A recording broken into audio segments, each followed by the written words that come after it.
नमस्कार दोस्तों, मैं हूं बृहस्पति पांडे और आप देख रहे हैं गांव गाथा।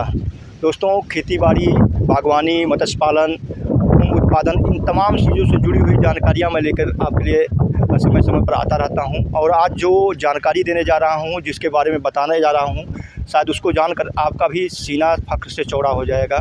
मैं एक ऐसे संस्थान पर हूँ, मैं ऐसे कृषि विज्ञान केंद्र पर हूँ जिसे हाल ही में भारतीय कृषि अनुसंधान परिषद यानी ICAR द्वारा राष्ट्रीय पुरस्कार से नवाजा गया है। यह पुरस्कार पूरे देश के सभी कृषि विज्ञान केंद्रों में सिर्फ एक कृषि विज्ञान केंद्र को दिया जाता है और यह कृषि विज्ञान है बस्ती जनपद में स्थित आचार्य नरेंद्र देव कृषि एवं प्रौद्योगिकी विश्वविद्यालय कुमारगंज फैजाबाद द्वारा संचालित कृषि विज्ञान केंद्र। और इस कृषि विज्ञान की केंद्र की क्या है खूबी, किन कारणों से, किन उपलब्धियों के ज़रिए इस कृषि विज्ञान केंद्र को इतना बड़ा सम्मान मिला, उन सभी चीज़ों के बारे में बताऊंगा। साथ ही बताऊंगा कि इस कृषि विज्ञान के ज़रिए किस तरीके से यहाँ के किसान राष्ट्रीय फलक पर चमक रहे हैं और उन्हें कई बार राष्ट्रीय सम्मान से नवाजा जा चुका है। तो आज मैं आपको कृषि विज्ञान केंद्र बंजरिया लेकर आया हूँ। यह कृषि विज्ञान केंद्र राष्ट्रीय राजमार्ग 28 पर, जो कि लखनऊ गोरखपुर मार्ग राष्ट्रीय राजमार्ग के नाम से जाना जाता है, स्थित है। यहाँ पहुँचने के लिए आपको बस्ती जिला मुख्यालय से लगभग 10 किलोमीटर चल करके गोटवा बाज़ार आना होगा और गोटवा बाज़ार से अंडरपास से होकर के आपको बंजरिया कृषि विज्ञान केंद्र आना होगा। यह कृषि विज्ञान केंद्र centre of excellence, Indo Israel centre of excellence for fruit and mango के बगल में स्थित है। और यहाँ पर नित्य नए नए शोध होते हैं, नए नए जो वैरायटियाँ विभिन्न किस्मों की, चाहे फलों की हो या अनाज की हो या तिलहन की हो, दलहन की हो, उनके प्रसार को लेकर के, उनको विकसित करने को लेकर के यहाँ पर अनुसंधान का भी कार्य चलता है। और इन्हीं सब की बदौलत पूरे भारत में इस कृषि विज्ञान केंद्र को राष्ट्रीय पुरस्कार से नवाजा गया है। और सबसे खुशी की बात है कि इस कृषि विज्ञान केंद्र का जो उद्देश्य है किसानों को तकनीकी और व्यवहारिक जानकारी दे करके उनको आगे बढ़ाना, उनकी माली हालत को सुधारना, उन सभी का भी इसका प्रभाव देखने को इस कृषि विज्ञान केंद्र के जरिए मिलता है, जिसका प्रभाव रहा है पिछले 10 सालों में यहाँ के 5 किसानों को लगभग 8 पुरस्कार, राष्ट्रीय पुरस्कार से नवाजा गया है।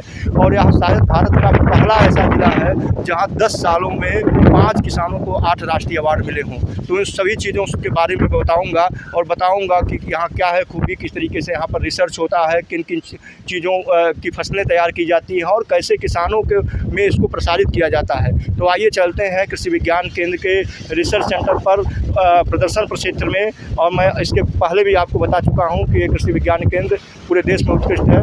मेरे बगल में आप पाली हाउस देख रहे हैं और ये जो पाली हाउस है, इसमें मौसम अनुकूल सब्जियों और फलों के पौधे तैयार किए जाते हैं।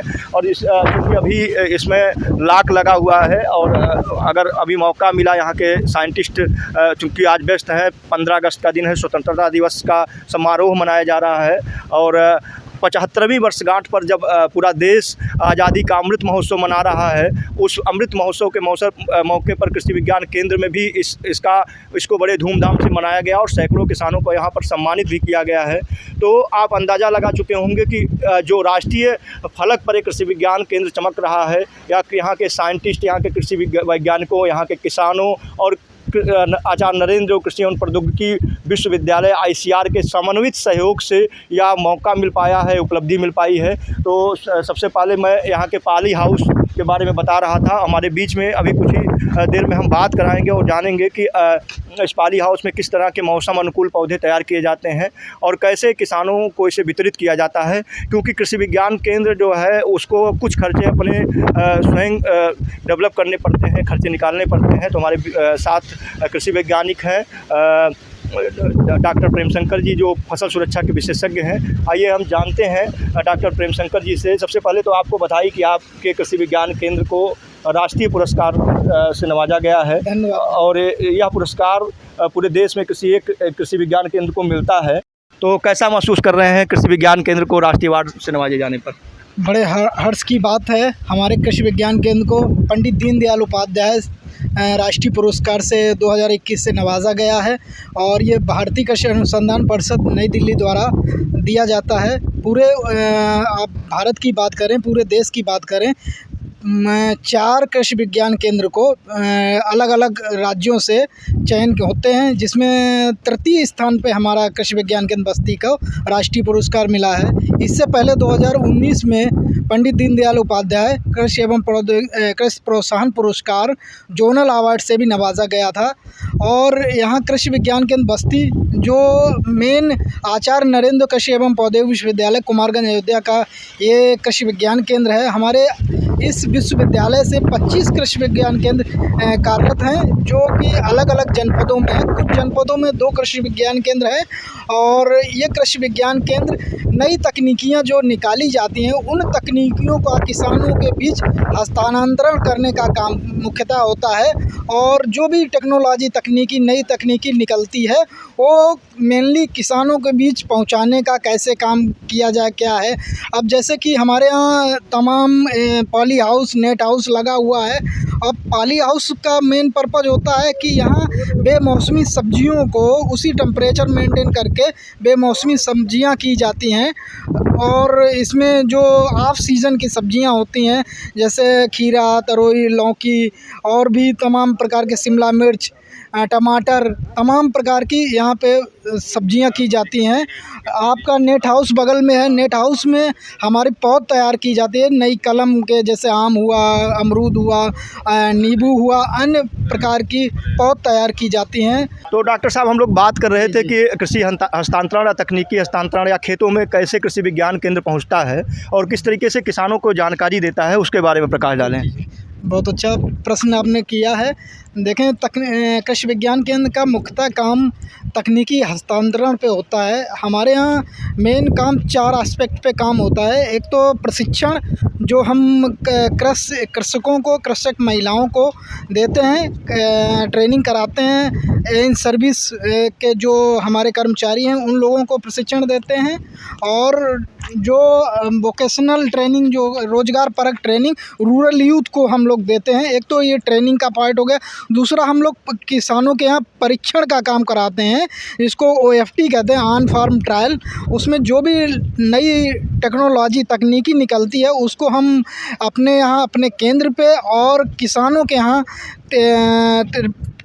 टेक्नोलॉजी देते हैं, उसका परीक्षण कराते हैं और 3 साल तक डाटा तैयार करते हैं। फिर उसी को हम ले जाते हैं प्रदर्शन में, उसी टेक्नोलॉजी को, जो जैसे मान लीजिए उदाहरण के तौर पे गेहूं की नई प्रजाति HD 2967 ये जो है हम अपने यहाँ देखते हैं और किसानों को यहाँ भी हम ट्रायल कराते हैं और फिर हम पूरे जनपद में फैलाव करते हैं। तो ये तकनीकी हस्तांतरण का कार्य है। दूसरा कार्य है अन्य प्रसार गतिविधियों का, जैसे किसान गोष्ठी, मेले, प्रदर्शनी आदि का काम हम लोगों के कृषि विज्ञान केंद्र एज ए एक्सपर्ट के रूप में जाता है, प्रतिभाग करता है लिंकेज डिपार्टमेंट में, जैसे कृषि विभाग हुआ, उद्यान विभाग हुआ, मत्स्य फिशरीज़, अन्य विभाग जो है उनमें हम लोग एज एक्सपर्ट के रूप में जाते हैं और अपनी जो कृषि तकनीकियां हैं, वैज्ञानिक तकनीक है, उसको किसानों के बीच पहुंचाते हैं। ये हम लोगों का। और हमारे यहाँ कृषि विज्ञान केंद्र, ये जो केंद्र है 20 हेक्टेयर केंद्र है, इसमें जो है हमारे यहाँ इंटीग्रेटेड काम होता है।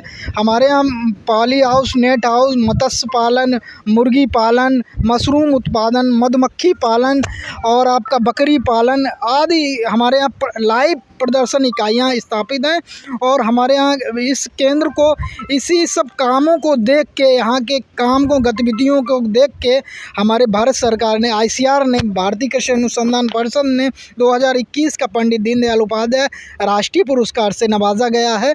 और अगर हमारे यहाँ मात्र पौधशाला भी हमारे यहाँ स्थापित है। यहाँ पे हम लोग नई नई प्रजातियों का, जैसे आम की लेटेस्ट वैरायटियाँ हैं ICR से जो निकाली गई हैं, जैसे Pusa Arunima, sensation, Tommy Atkin, Pusa Surya आदि की कलम तैयार करके, पौध तैयार करके हम किसानों को, जनपद के किसानों को वितरित करते हैं। इसकी जो है निःशुल्क भी हम जो प्रशिक्षण कराते हैं उन किसानों को निःशुल्क भी देते हैं और पैसे लेके हमारा जो सरकारी रेट है उस रेट से भी हम लोग बेचते हैं। हमारे यहाँ तैयार है।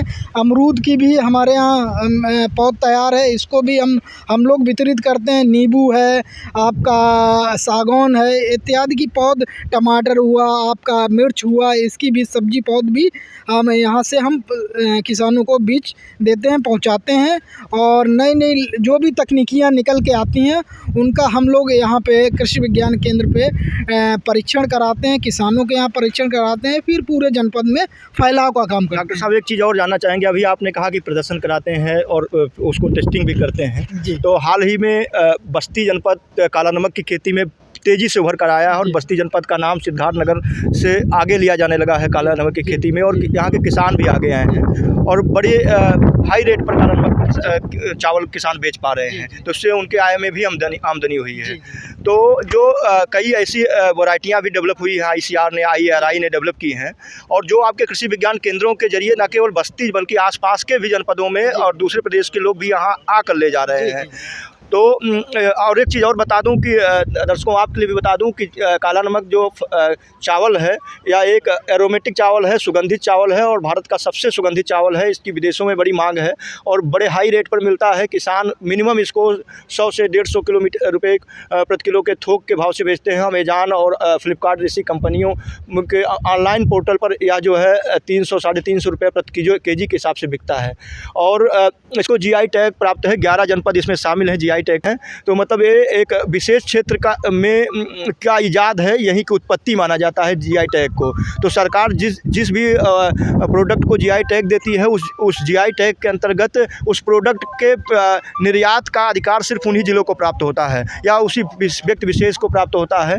तो ये सम्मान भी बस्ती, उन 11 जिलों में बस्ती भी शामिल है। मैं जानना चाहूँगा काला नमक को कैसे किसानों तक पहुंचा रहे हैं और कैसे आमदनी बढ़ रही है, और न्यूट्रिशनल वैल्यू भी सुना है इसमें ज़्यादा होता है। जी देखें, बहुत अच्छी बात है। काला नमक हमारा बस्ती जनपद काला नमक में बड़ा अच्छा काम कर रहा है। हमारे यहाँ जैविक काला नमक भी उत्पादन कर रहे हैं। राममूर्ति मिश्रा जी हैं, आपके राजेंद्र सिंह हैं, काला नमक की खेती करते हैं। तमाम यहाँ जनपद के किसान काला नमक की खेती करते हैं। हमारे यहाँ कृषि विज्ञान केंद्र पे इस साल 24 काला नमक की विभिन्न प्रजातियाँ प्रदर्शन हेतु लगाई गई हैं। किसानों ICR से जो मिली हैं उनका कैफेटेरिया के तौर अब अगर चलेंगे तो आपको लाइव डेमो दिखाएंगे। यहाँ 24 प्रजातियाँ लगाएंगे और उसका हम लोग देखते हैं कि यहाँ पे काला नमक की जो 24 लाइनें लगी हैं उसकी क्या परफॉर्मेंस है।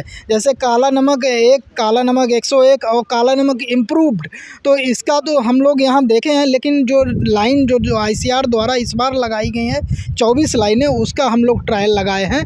उसका आगे जब हम लोग डाटा ले रहे हैं स्टेज बाई स्टेज, उसका डाटा कंपाइल लास्ट में जब हार्वेस्टिंग होगी तो डाटा कंपाइल करेंगे, तब उस पर कुछ निकल के आएगा कि किस प्रकार इसकी परफॉर्मेंस है। तो जो यहाँ पर फसल बोई गई है, जी क्या ये जब तैयार होगा और आपके मानकों पर ये खरा उतरेगा, ICR के और IRI के निर्देशों पर खरा उतरेगा, तो क्या बीज यहाँ के जरिए किसानों को भी मुहैया कराए जाते हैं? नहीं, देखिए काला नमक पिछली बार हमारे यहाँ 26 कुंटल यहाँ से बीज तैयार हुआ था काला नमक का।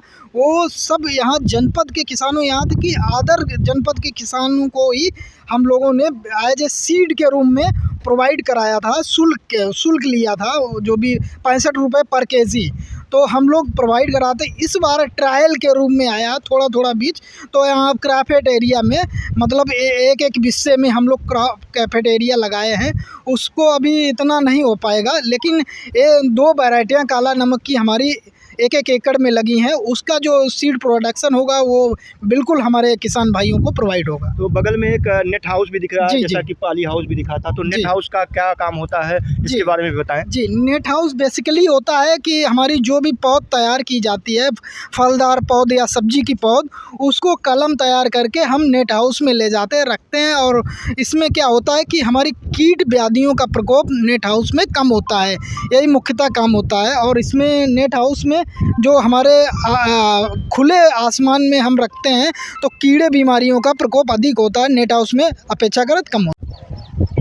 पीछे तालाब दिख रहा है, सोलर का प्लांट दिख रहा है जी, जी। और मोरिंगा यानी सहजन के पौधे भी दिख रहे हैं और ड्रैगन फ्रूट के भी अभी पौधे छोटे हैं वो भी दिख रहा है।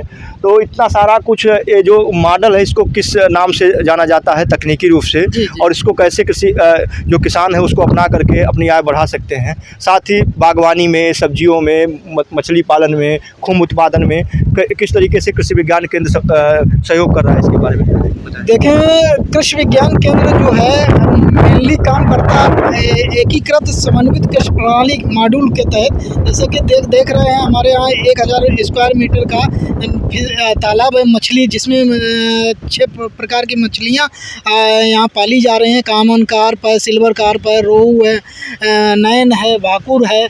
और इसके अगल बगल आप देखते हैं ये हम लोग क्या किए हैं, परवल की परवल लगा दिए हैं, जिससे कि क्या होता है परवल भी तैयार हो रहा है और ड्रैगन फ्रूट लगा है। ये देखिए मोरिंगा का भी लगा है, आपके बगल में ही मुर्गी पालन और बतख पालन का भी है। तो ये और बगल में ही आपके देखेंगे मात्र पौधशाला है, जिसमें से नई प्रजातियों का, और इसके साइड में देखेंगे एजोला है, बर्मी कंपोस्ट है इत्यादि, नेट हाउस है। डॉक्टर साहब, ये जो इंटीग्रेटेड फार्मिंग की बात कर रहे हैं जी। कैसे एक दूसरे से जुड़ी हुई हैं? सुना है कि जो मछलियों उसके बीज जी, होते जी, हैं, जी, मुर्गियों जी। की मछलियों, कैसे ये सब एक दूसरे पर निर्भर है? देखें, जैसे हमारा इसीलिए ये जो स्ट्रक्चर बनाया गया है, ये मॉड्यूल बनाया गया है फिशरीज़ का, मत्स्य पालन का। इसमें बगल में ही मुर्गी पालन और डकरी का है। डकरी की जो बीट या जो करती हैं वो सीधे इनको आ जाती है, मछली पालन, मछली के तालाब में पड़ जाती है। इसको मछलियाँ खाती हैं तो उनकी ग्रोथ बढ़ती है और उन्हें अलग से न्यूट्रिशन की आवश्यकता नहीं पड़ती है भोजन की। तो मूंगफली का भी कोई यहाँ पर एक जी, ऐसी जी, वैरायटी आई थी जो जी। किसानों को सशुल्क उपलब्ध कराई गई थी। जी, जी, और प्रदर्शन में। हाँ, प्रदर्शन में। जी, जी। और यहाँ पर भिंडी जी। की भी कोई नई हाँ, वैरायटी हाँ। आई थी जो कुछ बीमारियों में भी लाभदायक है, तो उस पर भी कुछ चाहे जी, जी। जानकारी दीजिए। देखिए, जो मूंगफली की बात कर रहे हैं, प्रदर्शन में हमारे यहाँ नित्या हारिता एक मूंगफली की प्रजाति है, वो हमारे जूनागढ़ से आई थी, राजस्थान से। उसको हम लोगों ने प्रदर्शन में किसानों को वितरित किया था और उसका देखा कि क्या रिजल्ट आया। हम अपने केंद्र पे भी 1 एकड़ में लगवाए थे नित्या हारिता को, और उसका प्रदर्शन देके और किसानों को एज ए प्रदर्शन के रूप में बीज प्रोवाइड किया। दूसरा, हमारे यहाँ जैविक पे काम हो रहा है, प्राकृतिक खेती पे काम हो रहा है। तो उसमें हमने भिंडी पूसा काशी लालिमा भिंडी की प्रजाति लगी थी, जो हम लोगों ने प्राकृतिक रूप में नेचुरल फार्मिंग के तो, और लोबिया, यहाँ पे लोबिया का भी हमने प्रदर्शन कराया था यहाँ पे किसानों को दिखाने के लिए प्राकृतिक खेती में कि कैसे क्या। ये मुख्यतः ये केंद्र कृषि विज्ञान केंद्र होता है लाइव यूनिट। यहाँ पे जो भी प्रदर्शन इकाइयाँ होंगी लाइव होती हैं, जिसको किसान देख के अपने खेतों पे उसका अनुसरण करे, वहाँ पे फॉलो करे, वहाँ पे अपने खेतों पर ले जाए। केवीके का मुख्यतः यही काम होता है। देखा तो किसानों में जैसा आपको बता रहा हूँ कि कृषि विज्ञान केंद्र इन्हीं सारी खूबियों के चलते जो दूसरे कृषि विज्ञान केंद्र है, ऐसा नहीं कहता हूँ कि वहाँ पर काम नहीं होता है, लेकिन जितना अच्छा काम, जितना मन लगा करके यहाँ के कृषि वैज्ञानिक काम करते हैं, शायद दूसरे कृषि विज्ञान केंद्र के कृषि वैज्ञानिक साइंटिस्ट काम करते हों। और यहाँ बता रहे हैं कि लाइव फार्मिंग होती है, किसान यहाँ आते हैं, ट्रेनिंग भी लेते हैं और यहाँ पर करके भी सीखते हैं, और जो फसल है उसका प्रदर्शन जो किया गया है उसको भी देख कर सीखते हैं। तो ऐसी तमाम चीज़ों के बारे में बताऊँगा, और साथ ही बागवानी भी की गई है, यहाँ मदर प्लांट लगाए गए हैं फ्रूट के, तो उसको भी मैं दिखाऊंगा। और कुछ जो दूसरे जलवायु में पौधे तैयार होते थे, उन पौधों को भी बस्ती और पूर्वांचल, पूर्वी उत्तर प्रदेश की जलवायु में उगाए जाने का प्रयास किया गया, जो सफल रहा है। तो ऐसे पौधों के बारे में बताएंगे, उसकी पहचान भी बताएंगे, साथ ही एजोला फार्मिंग के बारे में भी दिखाएंगे। कि डॉक्टर साहब, अभी हम जो बात कर रहे थे एजोला फार्म की या वर्मी कंपोस्ट की, तो चाहेंगे इसके बारे में आप हमारे किसानों को जानकारी दें कि किस तरीके से किसान एजोला फर्न का उपयोग करें और कौन सा केचुआ इसमें इस्तेमाल किया जाता है वर्मी कंपोस्टिंग में, और एजोला फर्म चारे के रूप में किन किन पशुओं को दिया जाता है? देखें, यहाँ पे जैसा कि आप लोग देख रहे होंगे, कृषि विज्ञान केंद्र पे हमारे यहाँ azolla vermi compost live unit आपको दिखाई दे रही होगी। इसमें देखिए एक वर्म्स जो है ये दिख रहे होंगे आपको।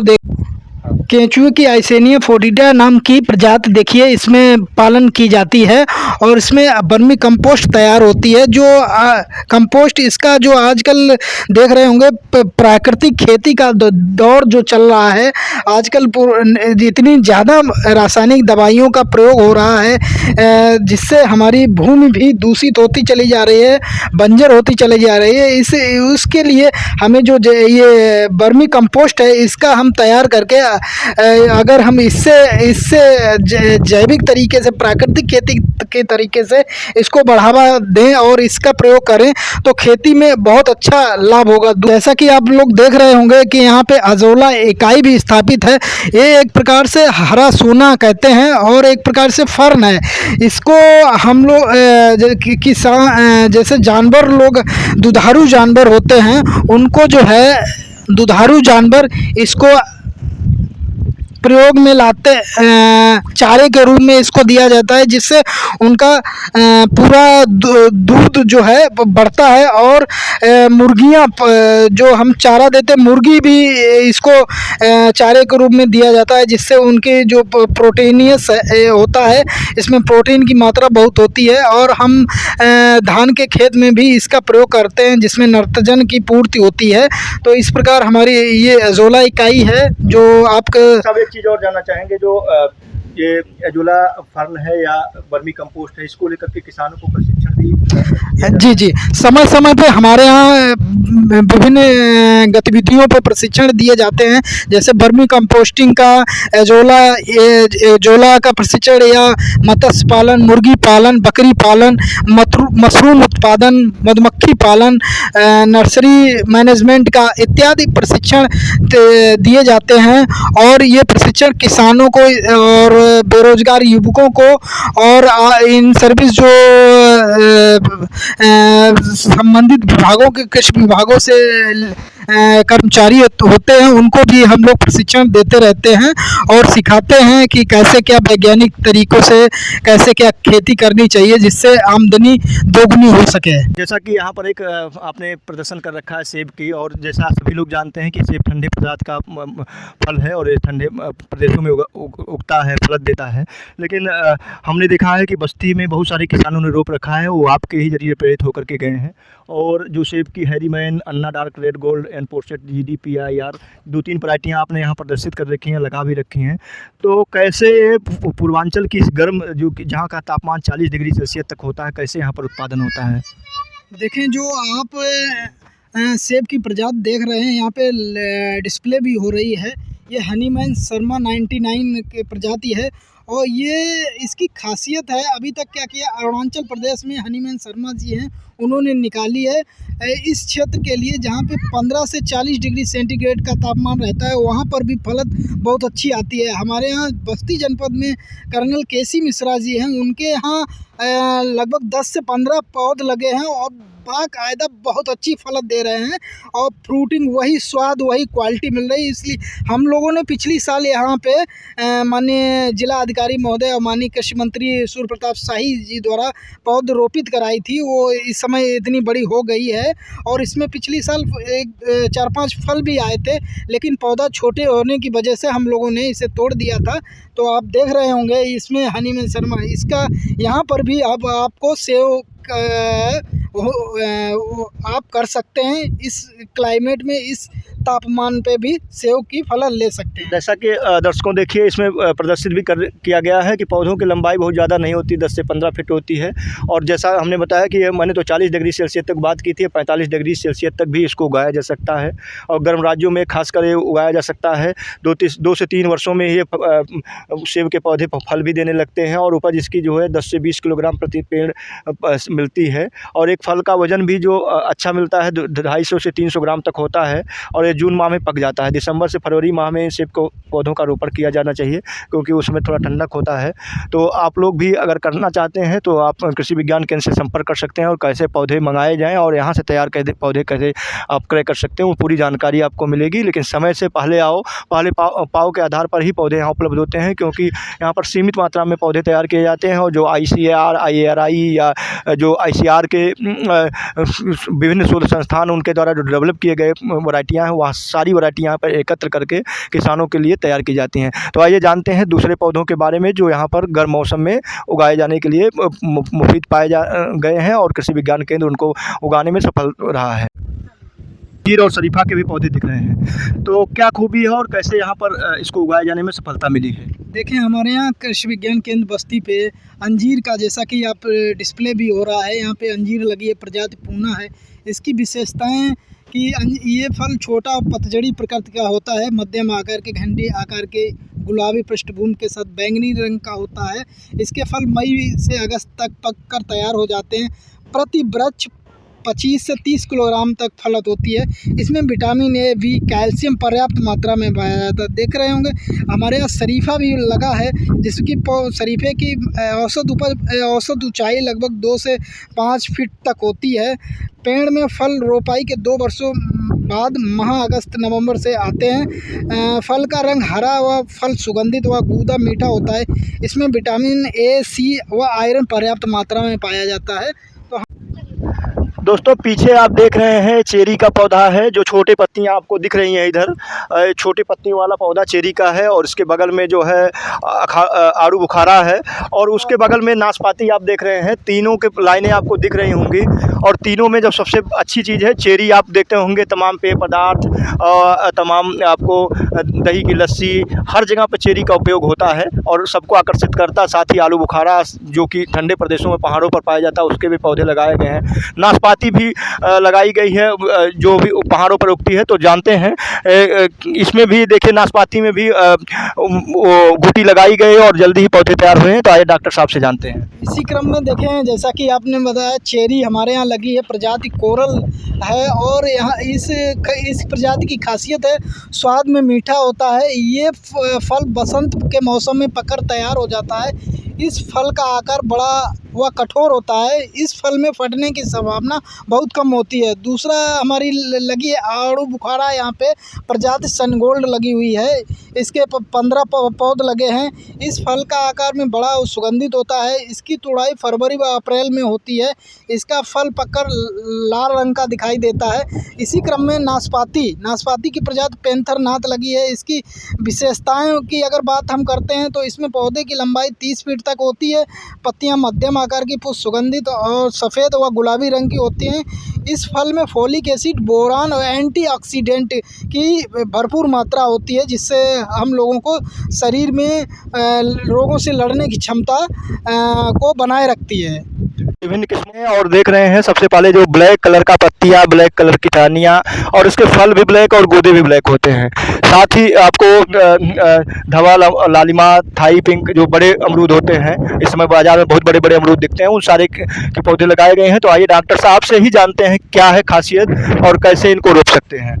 देखिए, अभी तक आप लोगों ने लखनऊ 49 की बात की होगी, इलाहाबादी सफ़ेदा की बात की होगी अमरूद में, लेकिन हमारे यहाँ कृषि विज्ञान केंद्र बस्ती पे अमरूद की विभिन्न प्रजातियाँ लगी हैं। जो लेटेस्ट प्रजातियाँ हैं, जैसे ललित हुआ, धवल हुआ, लालिमा हुआ, थाई पिंक की बहुत डिमांड होती है। बड़ा सा 300 ग्राम से 500 ग्राम तक फल होता है। इसकी हमारे यहाँ प्रजातियाँ लगी है। थाई पिंक की अगर बात करें तो इसके गूदा पिंक टाइप का होता है। इसी कैरेक्टर की वजह से इसको थाई पिंक कहा जाता है। अमरूद लालिमा, इसका पत्ता भी लाल होता है और फल भी लाल होता है, तो इसकी खासियत होती है। और धवल, ये भी दुनिया का सबसे बड़ा अमरूद धवल आपको देखा होगा, साउथ इंडिया में आपको इस प्रजाति के अमरूद बहुत मिलेंगे। हमारे यहाँ भी ये तैयार किए जा रहे हैं, और अब किसानों को हम गूटी के माध्यम से बांध के कलम तैयार करके हम इसको अमरूद को हम किसानों को प्रोवाइड कराएंगे। आगे मिलना शुरू हो जाएंगे, हमारे यहाँ लगी हुई है। हैं यहाँ पर मदर प्लांट आम के रोपे गए हैं और यहाँ पर जो आम के पौधे दिख रहे हैं विभिन्न वैरायटियों के, विभिन्न किस्मों के हैं जो आईसीआर के विभिन्न संस्थानों द्वारा लंबे समय के शोध से विकसित किए गए हैं और आज यह मदर प्लांट के रूप में कृषि विज्ञान केंद्र में लहलहा रहे हैं। इनके जरिए नए पौधे तैयार होंगे और आप देख रहे हैं कि जो यहाँ पर देखिए कटिंग दिख रही होगी, ये जो कटिंग किया गया है इनको अलग करके जो बीजू प्लांट है उस बीजू प्लांट में ट्रांसप्लांट किया जाता है, उनको लगाया जाता है जिसको ग्राफ्टिंग कहते हैं, उसी के जरिए कलम वाले पौधे तैयार होते हैं। तो आज हम जानेंगे डॉक्टर साहब से कि ये पौधे कैसे तैयार करते हैं और कौन सी किस्में लगाई गई हैं और क्या इन किस्मों से किसान अपनी आय में बढ़ोतरी कर सकते हैं, सारी चीज़ों के बारे में जानकारी करेंगे। तो आइए हम जानते हैं कि कुछ किस्मों को प्रदर्शित किया गया है, गुलाब खास, केसर, अल्फांसो, और ये तीनों अपने आप में महत्वपूर्ण वैरायटियाँ हैं। तो इनकी खूबियों के बारे में जानते हैं। देखें, जैसा कि हमारे मात्र पौधशाला में डिस्प्ले बोर्ड पे आपको दिख रहा होगा, आम की विभिन्न प्रजातियां लगाई गई हैं, जिसमें से गुलाब खास, केसर, अल्फांसो इस डिस्प्ले में दिखाई दे रहा है। जैसा कि ये देखें, इसकी विशेषताएं भी इसमें लिखी हुई हैं, जैसे कि इसका फल मध्यम आकार के होते हैं, फल मीठा रसीला होता है, फल देखने में सुंदर स्वादिष्ट होता है। केसर की अगर हम बात करते हैं तो केसर में खुशबू और स्वाद दोनों होते हैं। गूदे का रंग गुलाबी होता है, 8 से 10% वसा होती है, फैट होता है, विटामिन ए और सी की मात्रा। वैसे तो फलों में, आम में विटामिन ए प्रचुर मात्रा में पाया जाता है, लेकिन इसमें सी भी पाया जाता है। दूसरी एक्सपोर्ट जो वैरायटी हमारे यहाँ अल्फांसो जो एक्सपोर्ट के लिए मानी जाती है, इसका पल्प क्योंकि शुरू में पहले ही ये तैयार हो जाती है तो इसका जूस के रूप में भी प्रयोग करते हैं। यहाँ पे देखें, आम की मल्लिका है, आम्रपाली है, पूसा सूर्या है, इसमें डिस्प्ले में दिख रहा होगा मल्लिका। ये विश्व की प्रथम हाइब्रिड आम की प्रजाति है। और बीच में करना चाहूँगा, मुझे लगता है सभी जो एग्रीकल्चर की पढ़ाई कर रहे हैं और एक्सपर्टाइजेशन चाहते हैं बागवानी में, उनको ये जानना जरूरी है, कभी ये क्वेश्चन के रूप में भी आ सकता है। जी बिल्कुल बिल्कुल, बड़े बड़े एंट्रेंस एग्ज़ामों में या कम्पिटिटिव एग्ज़ामों में बहुत से ऐसे क्वेश्चन पूछे जाते हैं जो स्टूडेंट गलत कर देता है। तो जैसे कि यहाँ पे एक क्वेश्चन, जैसे विश्व की प्रथम हाइब्रिड आम की प्रजाति कौन सी है, तो ये मल्लिका है। ये बहुत अच्छी प्रजाति है, फल लंबा, स्वादिष्ट, सुगंधित एवं इसका वजन 360 ग्राम तक होता है। TSS वैल्यू की अगर हम बात करते हैं तो 24% तक होती है। औसत उपज 18 से 20 किलोग्राम प्रति वृक्ष होता है। अगर पौधा 5 साल के बाद अगर हम फलन लेते हैं, 6-7 साल से हम फलन लेना शुरू कर देते हैं, 5 साल से कम हम फलन नहीं लेते हैं, तोड़ देते हैं, फल आते हैं तोड़ देते हैं। नेक्स्ट हमारा आम्रपाली है। आम्रपाली ये लेट में तैयार होता है और ये इसके जो है मध्यम आकार के वृक्ष होते हैं। फल छोटा मध्यम आकार का, वजन 120 से 160 ग्राम तक। और सघन बागवानी में अगर लगाते हैं तो 3 बाई 3 या 5 बाई 5 मीटर में लगाते हैं। औसत उपज 15 से 20 किलोग्राम प्रति वृक्ष मिलती है। प्रजाति पूसा सूर्या की अगर हम बात करें तो मध्यम आकार के फल होते हैं। इसका बाहरी छिलका आकार से पीला लालिमा युक्त लिए होता है, इसकी खासियत होती है। और ये 6 बाई 6 में लगाई जाती है। उत्पादन 15 से 15 किलोग्राम प्रति वृक्ष प्राप्त होता है। अब आगे चल के हम देखते हैं नेक्स्ट। इसी क्रम में देखें, आप डिस्प्ले में देख रहे होंगे बोर्ड पे आपको कलर वैरायटियाँ बड़ी ही मनोहर, बड़ी ही कलर सुगंधित और देखने में ही एकदम मन हो जाता है कि हमें ये आम खाने को मिले। तो आम की विभिन्न प्रजातियाँ, जैसे टॉमी एटकिन की बात करते हैं, टॉमी एटकिन के डिस्प्ले हो रहा है, देखिए पूरा एकदम कलरफुल आपको प्रजाति मिलेगी। फंगस प्रतिरोधी है, रेशा रहित होता है और इसकी फल का रंग गहरा लाल होता है। इसमें फल में काफ़ी दिनों में संरक्षित किया जाता है। इसमें शर्करा की मात्रा बहुत कम होती है। हमारे देश में शुगर के पेशेंट बहुत हो रहे हैं, इसलिए वो आम का स्वाद नहीं ले पाते, तो उनके लिए टॉमी एटकिन एक ऐसी प्रजाति है जो इसको खा के अपना आम का स्वाद ले सकते हैं और उन्हें कुछ नुकसान नहीं होगा। सेंसेशन इसी क्रम में, इसकी पौधे काफ़ी ओजस्वी छातानुमा होते हैं, मध्यम आकार के अंडा, वजन 450 ग्राम तक होता है। रेशे फाइबर भी इसमें होते हैं। औसत उत्पादन काफ़ी अधिक होता है और फल का रंग भूरा लाल होता है। अगर हम पूसा अरुणिमा की बात करें तो प्रत्येक वर्ष फलत होती है। देखा गया होगा, आम में देखा है अल्टरनेट बियरिंग पाई जाती है, असमान फलत होती है, लेकिन ये जो प्रजातियां हैं इनमें अल्टरनेट बियरिंग की, असमान फलन की कोई समस्या नहीं आती। फल प्रतिवर्ष आता है। फल मध्यम आकार का, लंबा 230 से 250 ग्राम, बाहरी छिलका आकार से लाल होता है। TSS वैल्यू की बात अगर हम करते हैं तो 19.5% तक होती है। सघन बागवानी में अगर हम लगाते हैं तो 6x6 पे लगाते हैं। इस डिस्प्ले में आपको दिखाई दे रहा होगा आम की पूसा प्रतिभा, पूसा लालिमा, पूसा अरुणिका। ये पूसा IARI नई दिल्ली द्वारा निकाली हुई आम की प्रजातियां हैं, लेटेस्ट प्रजातियां हैं। इनकी खासियत होती है, इसका अगर फल की बात करें, वजन की बात करें तो 180 से 81 ग्राम, और बाहरी छिलका चमकीला लाल गूदे रंग का नारंगी। सघन बागवानी में 6x6 पे लगाते हैं। प्रचुर मात्रा में विटामिन C ये पाया जाता है। TSS वैल्यू की अगर हम बात करें 19.6% होती है। औसत उत्पादन की अगर हम बात करते हैं तो 40 से 42 किलोग्राम प्रति वृक्ष आपको औसत उपज पूसा प्रतिभा का मिलता है। अगर हम पूसा लालिमा की बात करते हैं तो फलत प्रत्येक वर्ष आती है। इसमें भी वजन 200 से 209 ग्राम, 10 ग्राम तक होता है। बाहरी छिलका गहरा लाल व गूदे का रंग नारंगी होता है। सघन बागवानी 6x6 पे लगाते हैं। विटामिन C की मात्रा 34.7 मिलीग्राम प्रति 100 ग्राम गूदे में प्राप्त होती है। औसत उत्पादन की अगर हम बात करते हैं तो 50 से 60 किलोग्राम प्रति वृक्ष। पूसा अरुणिका की अगर हम बात करते हैं तो इसके पौधे बौने या छातानुमा फैलाव के लिए होते हैं। इसका फल चिकने लाल रंग के, नारंगी पीले रंग के होते हैं। वजन 190 से 210 ग्राम तक है। मध्यम अंडा आकार का होता है। गूदा फाइबर युक्त 64% तक, और TSS वैल्यू 24.6% अधिक होती है। औसत उत्पादन 65 से 7 किलो और इसका प्रतिवृक्ष प्राप्त होता है। इसका उत्पादन भी अधिक प्राप्त होता है। इसी क्रम में आप देख रहे होंगे यहाँ पे डिस्प्ले में आपको आम की और भी प्रजातियाँ, जैसे अंबिका हुआ, पूसा पीताम्बर, पूसा श्रेष्ठ, ये भी हमारे यहाँ 15-15 पेड़ लगे हुए हैं।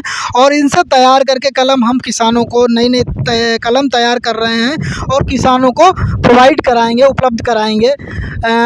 देखें, अंबिका की अगर हम बात करें विशेषताओं की, तो फलन नियमित, जो अल्टरनेट बियरिंग की संभावना होती है, असमान फलन होती है, तो लेकिन ये नियमित फल देती है। फल लंबे अंडे आकार के होते हैं। गूदा रेशा युक्त कठोर व पीले रंग का होता है। फलों का वजन 300 से 350 ग्राम। TSS वैल्यू 21% है। पूसा पीताम्बर की अगर बात करें, इसमें भी फलत हर वर्ष आती है और वजन 213 ग्राम होता है। सघन बागवानी हम 6 से 6 मीटर लगाते हैं। इसमें एक खासियत है, गुम्मा रोग जो लगता है उससे इसमें इस प्रजाति में नुकसान नहीं पहुंचाता। प्रतिरोधक क्षमता है इसमें। विटामिन C की मात्रा 39.8 मिलीग्राम प्रति 100 ग्राम गूदा में, 20 से 25 किलोग्राम प्रति पौधा। पूसा श्रेष्ठ की हम बात करें, इसमें भी फलत हर वर्ष आती है और ये मध्यम लंबे आकार के वजन लालिमा युक्त, बाहरी छिलका एवं गूदे का रंग नारंगी होता है। प्रचुर मात्रा में विटामिन C प्राप्त होता है। औसत उत्पादन की अगर हम बात करें तो 20 से 22 किलोग्राम प्रति पौधा प्राप्त होता है। देखें, आपको दिख रहा होगा यहाँ मधुमक्खी पालन की लाइव इकाई भी यहाँ पे है। और आप जैसा कि देख रहे होंगे, यहाँ पे ये एपिस मेलिफेरा नाम की प्रजाति है और इसमें हर एक बक्से में एक रानी होती है, श्रमिक। और जैसा कि आप यहाँ पे आपको दिख रहा होगा, देखें, आपको इसमें एक बक्से में एक रानी होती है और ये वर्कर्स काम करते हैं। लाखों में वर्कर्स होते हैं, यही शहद कलेक्शन का काम करते हैं। और यहाँ पे जैसा कि हमारे केंद्र पे देख रहे होंगे, आपको मधुमक्खी पालन का लाइव इकाई यहाँ पे स्थापित है। रानी मक्खी, हर बक्से में एक रानी मधुमक्खी होती है और रानी मधुमक्खी खाली प्रजनन का काम करती है और वर्कर्स शहद लाने का काम करते हैं।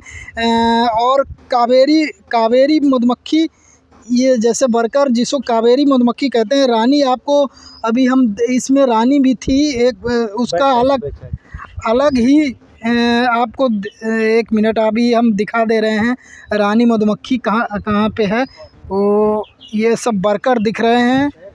रानी मधुमक्खी अभी यहाँ पे 1 मिनट, इसमें चलिए छुपी होंगी कोई काम। छुप गई है, अंदर हो गई है, दिख नहीं रही है।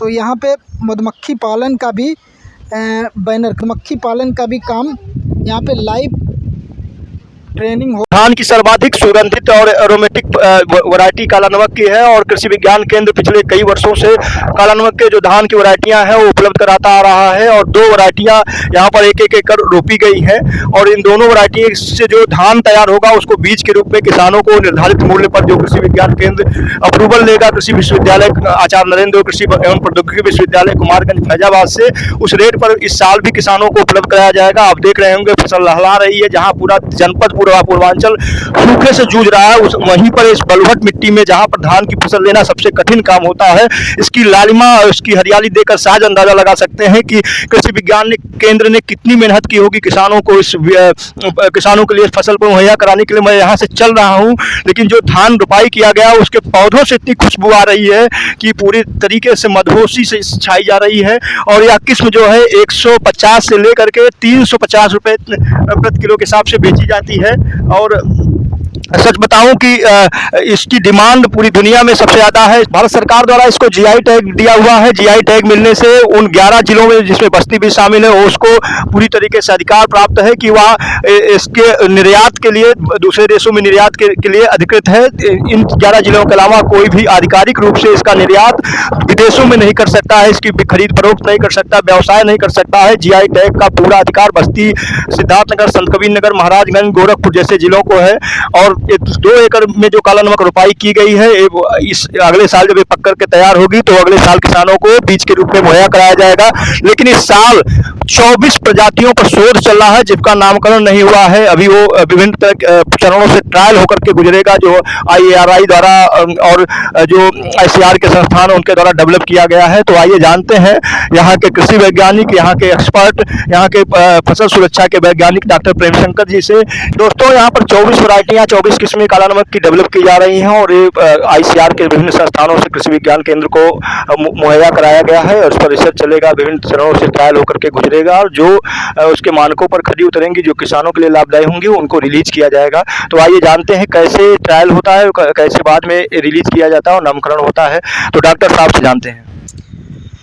ये देखिए हमारे यहाँ कृषि विज्ञान केंद्र पे क्रॉप कैफेटेरिया लगा है। धान का काला नमक की 24 प्रजातियों का ट्रायल लगा है और ये लाइनें लगाई गई हैं, विभिन्न प्रजातियों के 24 प्रजातियों की लाइनें लगाई गई हैं। आपका जैसा कि दिख भी रहा होगा यहाँ पे काला नमक की इसका कोड आता है और वो कोड से हम लोग उसका नाम और ये यहाँ पे देखा जाएगा कि किस क्या परफॉर्मेंस है इन प्रजातियों का इस क्लाइमेट में। टाइम पे समय पे यहाँ पे इसका डाटा लिया जाता है, प्लांट हाइट पे इसकी ग्रोथ सब पूरा देखा जाता है। फिर हम लोग रिकॉर्ड करते हैं और हार्वेस्टिंग तक डाटा लेके हम लोग इसका डाटा एनालाइज करते हैं और उसके बाद जो हम IRI नई दिल्ली को सूचना भेजते हैं कि ये इस काला नमक की लाइनों की परफॉर्मेंस हुई ये। और हमारे केंद्र पे काला नमक के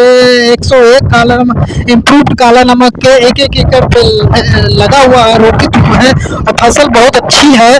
फसल जैसा कि आप देखेंगे फसल बहुत अच्छी है। उससे हमारी जो भी हमारा बीज तैयार होगा हम किसानों को, जनपद के किसानों को, पूरे प्रदेश के किसानों को हम काला नमक एज ए बीज के रूप में हम प्रोवाइड कराएंगे, उपलब्ध कराएंगे।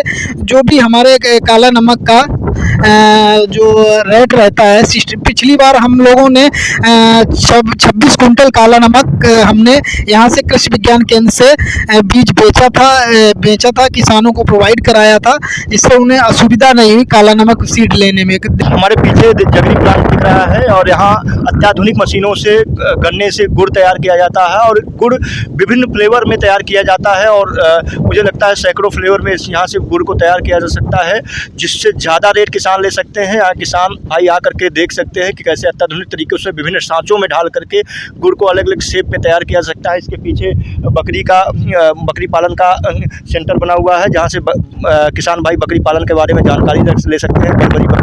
बकरी की यहाँ किस्में जो जल्दी विकसित होती हैं, उनमें दुर्गंध नहीं आती है।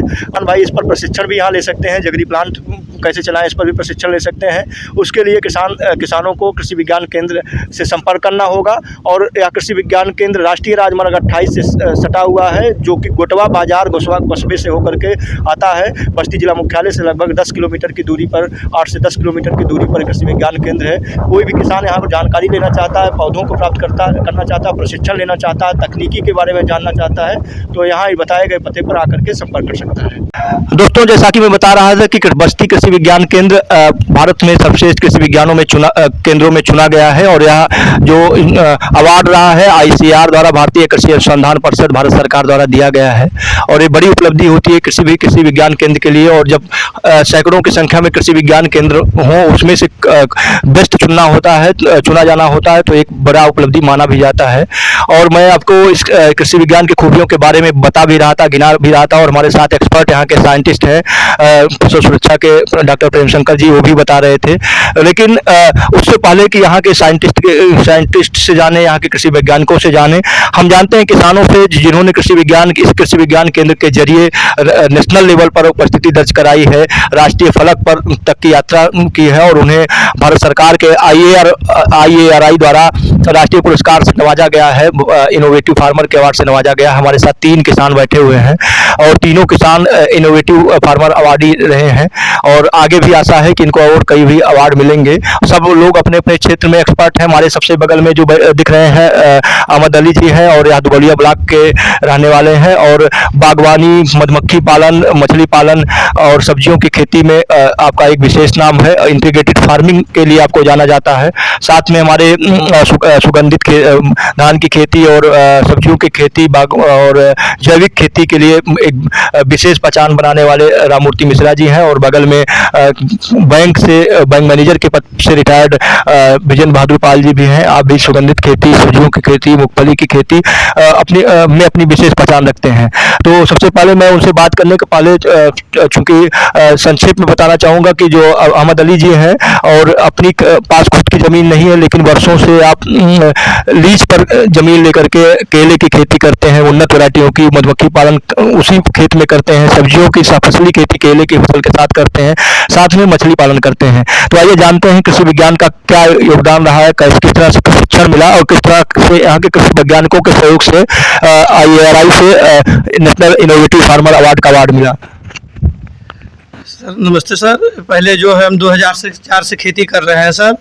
पहले थोड़े में खेती करते थे, जब से हम कृषि विज्ञान केंद्र से जुड़े हैं तब से हम 6 हेक्टेयर में लीज पे खेती हमारे ना होने के कारण हम लीज पे 6 हेक्टेयर खेती लिए हुए हैं, जिससे हम जो है काफ़ी लाभ कमा रहे हैं। हमारे डॉक्टर साहब जो है कृषि विज्ञान केंद्र के जो हेड वैज्ञानिक हैं और जितने और वैज्ञानिक हैं सब हम हमारे खेत का विजिट करते हैं। इनके सलाह से, इनकी ट्रेनिंग से हम अलग अपना क्षेत्र में पहचान बनाए हो। हमारे यहाँ काफ़ी किसान जो है देख के जो है और एरिया बढ़ा रहे हैं, देख के खेती काम कर रहे हैं। और इसी कृषि विज्ञान केंद्र के जरिए हमको RI से हमको पुरस्कार मिला हुआ। तो अहमद अली जी, मैं ये जानना चाहूँगा कि जो फसल में कीट बीमारियाँ लगती हैं या जो वैरायटियों का चयन होता है या ट्रेनिंग की बात करें, तो किस तरीके से कृषि विज्ञान केंद्र आपको ये सारी नॉलेज पहुँचाता है? सर जो है बीच में ट्रेनिंग किया करते हैं कृषि विज्ञान केंद्र पे। और जो हमारे डॉक्टर साहब डॉक्टर प्रेम शंकर हैं, ये जो कीट और इसके प्रबंध के डॉक्टर हैं,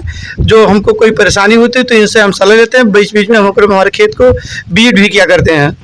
तो जैसा कि डॉक्टर अहमद अली जी ने बताया कि यहाँ के जो कृषि वैज्ञानिक कीट नियंत्रण, बीमारियों के नियंत्रण पर जानकारी भी देते हैं, और खासकर जो ज़रूरत पड़ती है तो आपके खेतों में भी जाते हैं और वहाँ भी जानकारी देने का काम करते हैं और समस्याओं का निदान करने का काम करते हैं।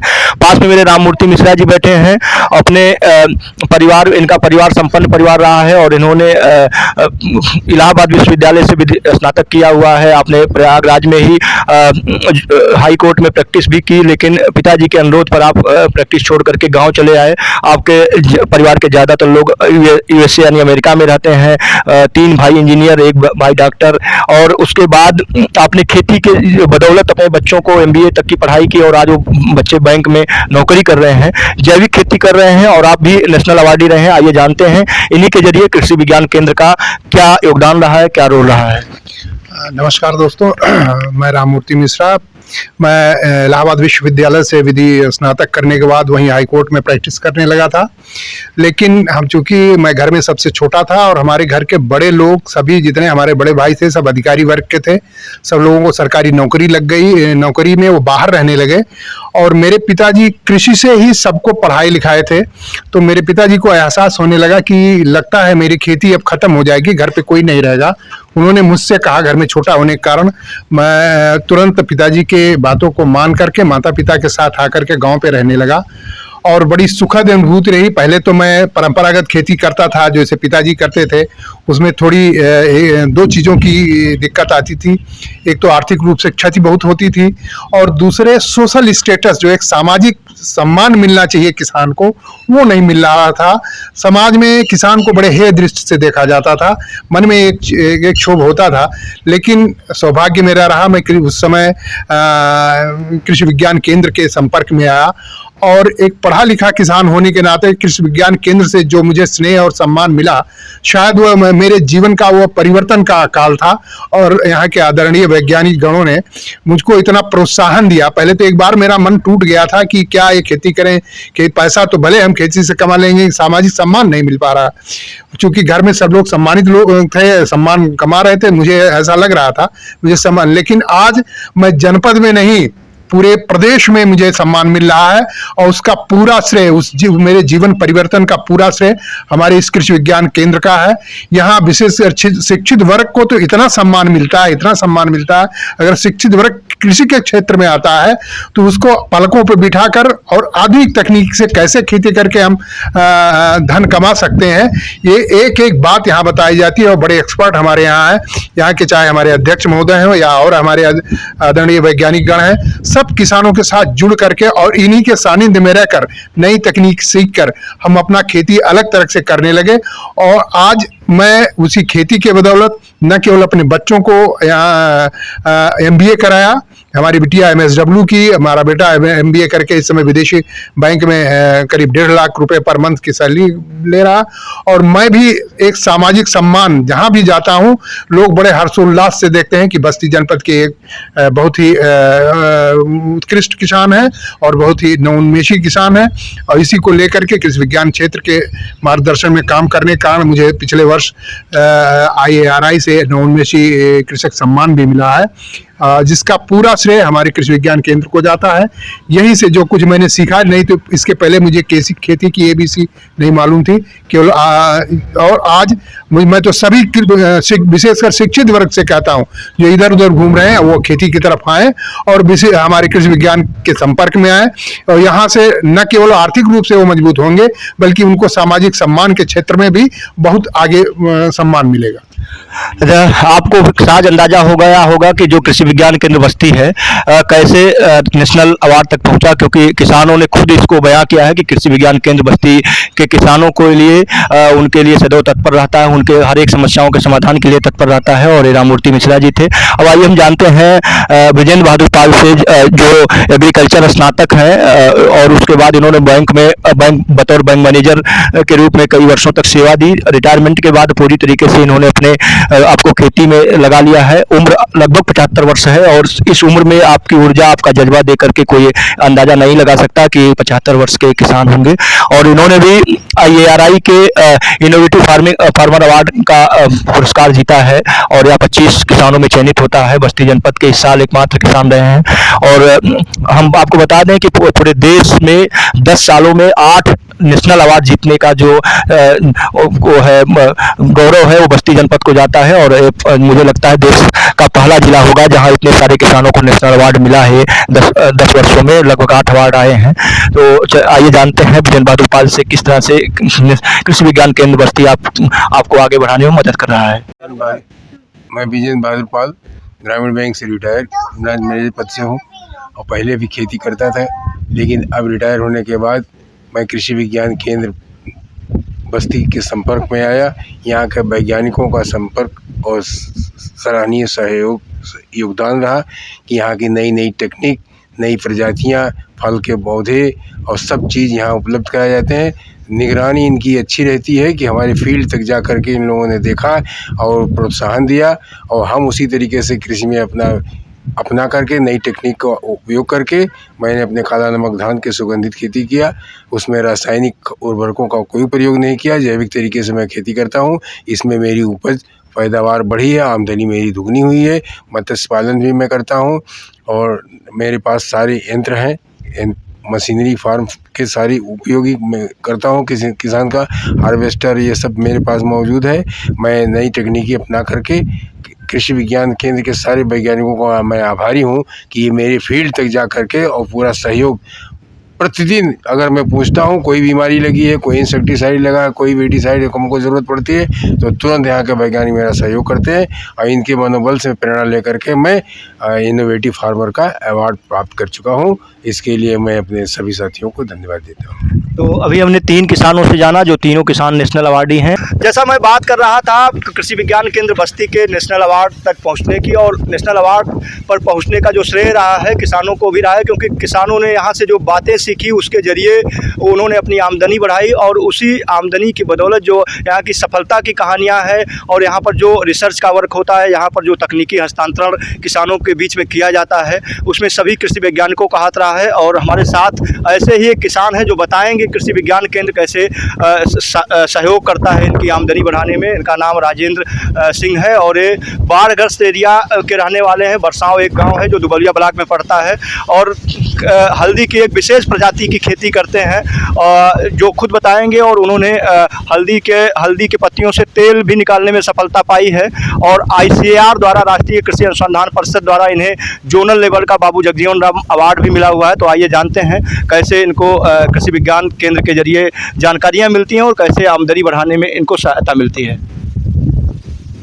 कृषि विज्ञान केंद्र से मैं जुड़ा हूँ लगभग 1995 से, और तभी से हमारा आना जाना यहाँ पर है कृषि विज्ञान केंद्र पर। और समझिए कि कृषि विज्ञान केंद्र के वैज्ञानिकों के द्वारा गाँव में जाकर के, हम लोगों के गाँव में घर पर जाकर के तमाम नई नई तकनीकों की जानकारी दी जाती है। प्रचार प्रसार, जो नए बीज आते हैं, जो नए पेड़ पौधे आते हैं, कोई भी तकनीकी जानकारी, नई जानकारी, और हम लोगों को, किसानों को भी यहाँ पर बुला करके ट्रेनिंग दी जाती है और यहाँ पर भी जानकारी दी जाती है वैज्ञानिकों के द्वारा। और उसी के तहत धीरे धीरे सीखते सीखते आते जाते तो मैंने क्या किया, हल्दी की बुआई तो वैसे मैं कम से कम 40 साल से कर रहा हूँ, लेकिन बीच में NBRI एक संस्था है लखनऊ में, राष्ट्रीय वनस्पति अनुसंधान संस्थान, वहाँ के वैज्ञानिक डॉक्टर श्री कृष्ण तिवारी जी से मुलाकात हुई तो उन्होंने मुझे 10 kg हल्दी केसरी प्रजाति की दिया और उस केसरी प्रजाति की हल्दी को मैं लगाया। और पहले तो मैं ज़्यादा मात्रा में लगाया, जो पुरानी प्रजातियां थी जो ज़्यादा मात्रा में लगाते, लेकिन 10 किलो था तो 10 किलो जितने खेत में आया उसको लगाया। उसके बाद धीरे धीरे बढ़ाया और उससे तेल भी निकाला और वहाँ के वैज्ञानिकों ने आकर के मशीन ला कर के टेस्ट किया, तेल 1.5% तेल निकला है। और यही नहीं, मैंने जो पुरानी प्रजातियां हल्दी की बुआई करता था वो देसी प्रजातियां, तो उन्हीं में से मैंने एक प्रजाति सेलेक्ट किया है स्वयं, जिसका नाम मैंने रखा है RST ऑरेंज। उस प्रजाति की विशेषता यह है कि उसकी गांठें मोटी होती हैं और लंबी होती हैं और खुदाई करने पर अगर देखेंगे तो जैसे ऑरेंज फल होता है नारंगी, ऊपर का छिलका ऑरेंज कलर का, वैसे ही उसका भी छिलका होता है नारंगी रंग का। और बहुत ही, और उसका भी मान लीजिए प्रोसेसिंग करके और उसको जो अगर वो कर लेते हैं, पाउडर बनाते हैं, तो पाउडर बनाने पर भी पाउडर भी बहुत बढ़िया बनता है। बीच में मैं आपको रोकना चाहूँगा, जो वैरायटी आपने सेलेक्ट की है, किसान आपसे कैसे प्राप्त करे? अपना नंबर इसमें बता दें जिससे किसी भी किसान को इसका बीज चाहिए तो आपसे संपर्क करके खरीद ले। हाँ, बहुत से किसानों ने, राजस्थान के एक भरतपुर के किसान हैं, एक हल्द्वानी उत्तराखंड के किसान हैं, एक पटना के किसान हैं। मोबाइल नंबर बता दें। और तो ऐसे ऐसे तमाम कई, अब की बार हिसार हरियाणा के किसान हैं, वह हमसे मैंने यूट्यूब पर डाला है। यूट्यूब को देख करके उसके बाद सबने मुझसे मांगा तो मैंने किसी को पार्सल के द्वारा, किसी को ट्रांसपोर्ट के द्वारा सप्लाई किया। और मेरा मोबाइल नंबर है 94-510-79-283। दूसरा नंबर भी बता दीजिए। दूसरा नंबर है घर पर एक चलता है 99-19-71-66-84। तो ये हमारे साथ राजेंद्र सिंह जी थे, जिनको बाबू जगजीवन राम जोनल अवार्ड मिल चुका है और अभी नेशनल लेवल के अवार्डी हैं, जो कृषि विज्ञान केंद्र के जरिए इन्होंने यात्रा पूरी की है। और इन्होंने हल्दी की एक नई वैरायटी डेवलप की है, जिसके लिए इन्होंने अपने मोबाइल नंबर बताया है। उस मोबाइल नंबर से आप संपर्क करके हल्दी की जो बीज हैं उसको प्राप्त कर सकते हैं। तो अभी हम कृषि विज्ञान केंद्र के बारे में बता रहे थे। उस कृषि विज्ञान केंद्र ने जिसको साल 2021 का नेशनल अवार्ड मिला है दीनदयाल उपाध्याय जी के नाम से। और आपको बता दें कि ये इंटीग्रेटेड फार्मिंग का एक प्रदर्शन मॉडल है। यहाँ पर मछली पालन के लिए तालाब बने हैं, मुर्गी पालन, बत्तख पालन और जीरो कास्ट ऊर्जा यानी सोलर ऊर्जा से यहाँ पर पानी से सिंचाई होती है। सोलर प्लांट लगा हुआ है, आप देख सकते हैं। भाकुर, रोहू, नैन, silver carp, grass carp, common carp, ये सारी मछलियाँ इसमें डाली गई हैं।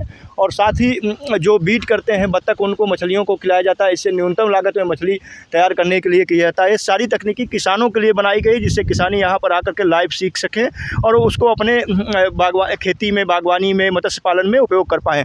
आपको दिखा दें, जो पौधे दिख रहे हैं, पौधे जो दिख रहे हैं ये मोरिंगा के पौधे हैं। और ये मोरिंगा के पौधे एक बेहतर दवा के रूप में उपयोग किए जाते हैं। न्यूट्रिशन वैल्यू सबसे ज़्यादा होता है सब्जियों में। इसकी पत्तियाँ, इसकी टहनियाँ, इसकी सब्जियाँ सारी की सारी न्यूट्रिशन वैल्यू वाली होती हैं। और देखिए ड्रैगन फ्रूट का आपको यहाँ पर बोर्ड दिख रहा होगा।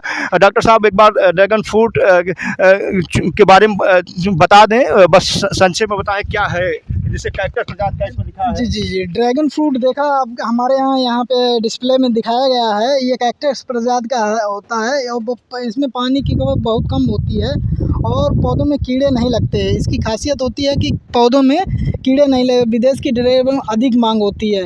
ड्रैगन फ्रूट फाइबर इसमें बहुत होता है, कोलेस्ट्रॉल को कम करता है, कोशिकाओं सेल्स जो होती हैं हमारी और हृदय की सुरक्षा में फाइबर भरपूर होता है। इस फल का प्रयोग कई बीमारियों में लाभदायक होता है, एंटीऑक्सीडेंट का काम करता है। कैसे करें खेती?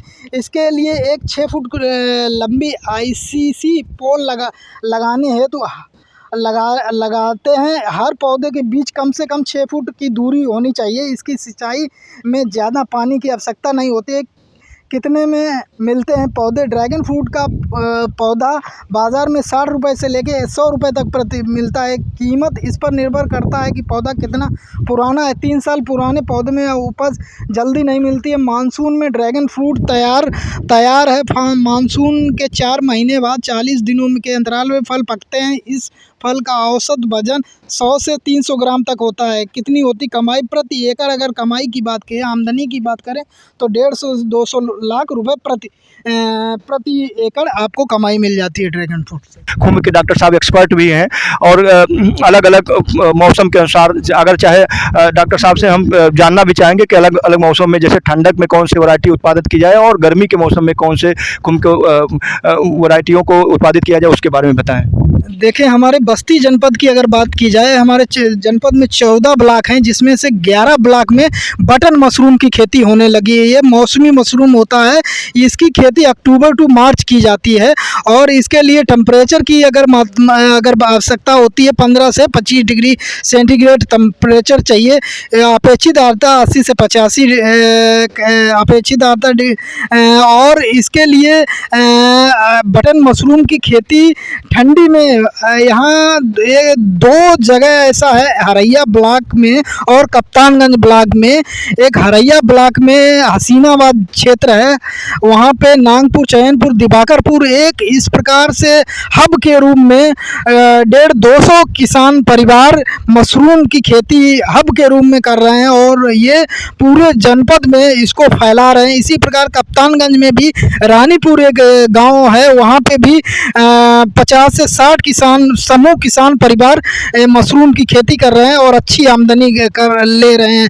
इसमें अगर पूछा जाए कि इस उपलब्ध संसाधनों से लोकल मटेरियल उपलब्ध होते हैं, घास फूस, पुआल या बांस और पॉलीथीन से आप तैयार करके एक 50 बाई 20 का स्ट्रक्चर बना लेते हैं।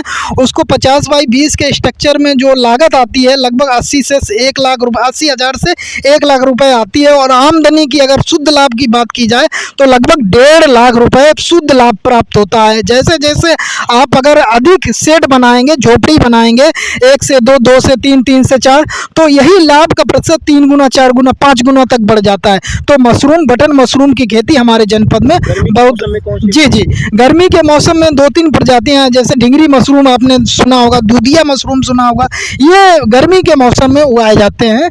और इसका भी यहाँ इस जनपद में गर्मी के मौसम में कम करते हैं, लेकिन बटन का बहुतायत खेती करते हैं यहाँ पे मशरूम की। Thank you. तो यह थी जानकारी कृषि विज्ञान केंद्र बस्ती के बारे में, और इन्हीं खूबियों के चलते कृषि विज्ञान केंद्र को नेशनल अवार्ड दिया गया और आज भी ये श्रेष्ठ बना हुआ है देश में। ऐसे ही मेरी शुभकामना है, बना रहे, किसानों को जानकारी देता रहे, उनकी आमदनी बढ़ाता रहे। और मैं पूरे कृषि विज्ञान केंद्र बस्ती पे परिवार को धन्यवाद देना चाहूँगा, और ख़ासकर डॉक्टर साहब को धन्यवाद देना चाहूँगा कि उन्होंने मुझे लगभग 3 घंटे का समय दिया। और कुछ तकनीकी खराबी आने की वजह से वीडियो में कुछ वॉइस की प्रॉब्लम आ गई थी, फिर से रिकॉर्डिंग करनी पड़ी। तो मुझे भी खुशी मिलती है जब कृषि विज्ञान केंद्र बस्ती पर आता हूँ, यहाँ के प्रदर्शन प्रक्षेत्र को देखता हूँ, यहाँ के कृषि वैज्ञानिकों के साथ किसानों के कोऑर्डिनेशन को देखता हूँ। शायद दूसरी जगह पर ये सारी चीज़ें मुझे देखने को नहीं मिलती हैं। मैंने कई कृषि विज्ञान केंद्रों का दौरा किया है पूर्वांचल के।